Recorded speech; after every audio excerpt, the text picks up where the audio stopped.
Now, with us are Jason Brodsky, Policy Director of United Against Nuclear Iran, and Behnam Taleblu, Senior Fellow at the Foundation for Defense of Democracies. Jason, let me start with you.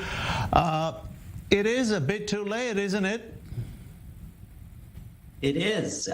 This is belated and a necessary but not sufficient step by the United States. It's belated because our Israeli allies and our Gulf Arab partners have been warning the international community for years that Iran's drone proliferation and technical advances in their programs have been a big problem that has not been paid attention to by the international community because of a singular focus on reviving the Iran nuclear deal.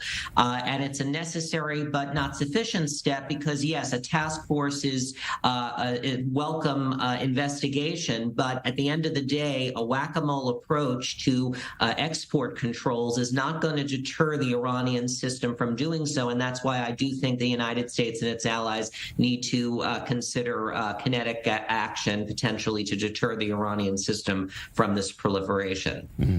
Behnam, is there more than just being nice to Zelensky, who's coming to the White House behind this? Oh, well, there's tons more Washington can do in this space, just on the stopping the Iranian drone program, whether that's procurement, production, or proliferation networks. Washington is going to have to take a comprehensive approach that follows this interagency deep dive and investigation. An investigation is all well and good. It'll certainly be interesting for policy wonks and open source analysts and people very active in this space. But the follow through is going to be quite critical. And I noticed in the lead of the package earlier here on this segment, the Commerce Department was not mentioned, and particularly it is the Commerce Department's export controls that are going to be critical in terms of having that far-reach educational and prohibitory kind of blocking action for some of these dual-use goods that could be listed on commercial markets in places Iranian networks like to go shopping in.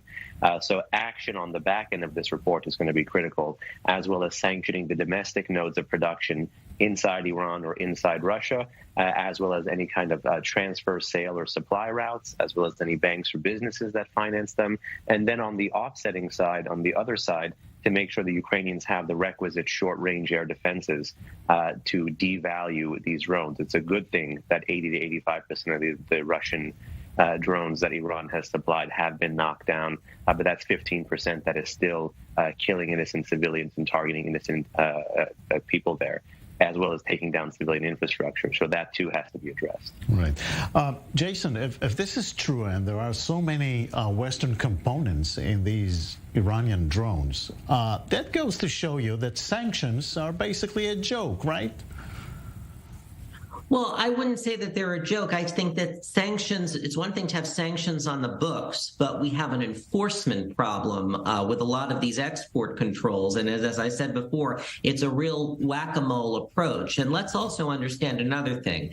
There's an incredibly shrinking international arms restrictions architecture on the Islamic Republic of Iran, courtesy of UN Security Council Resolution 2231. The arms embargo expired in October 2020, and next year, restrictions on Iran's missile program are also set to lapse. And that relates to the debate over the Iran nuclear deal. So I think President Zelensky, while he's in Washington, should be advocating for the U.S. to be pushing its European allies to invoke snapback sanctions on Iran. Yeah, Behnam, what about the enforcement? What can be done?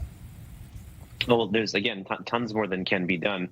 And again, this is not just going to be about measuring sanction success, but measuring diplomatic success and the success of getting other partners to mirror existing American export controls.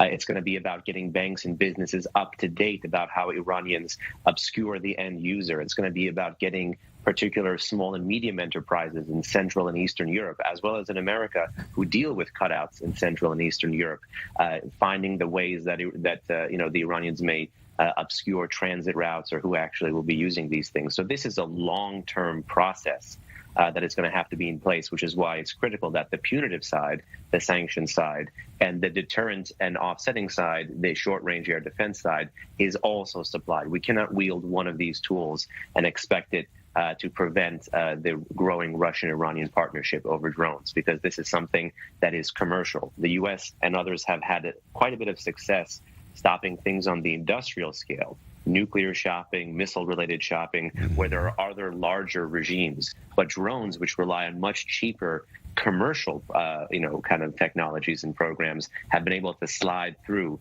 this international architecture. And getting everyone up to speed on the same language on export controls is going to take time. Yeah. Well, I thank you very much, both of you. We ran out of time on this. We'll take a break now.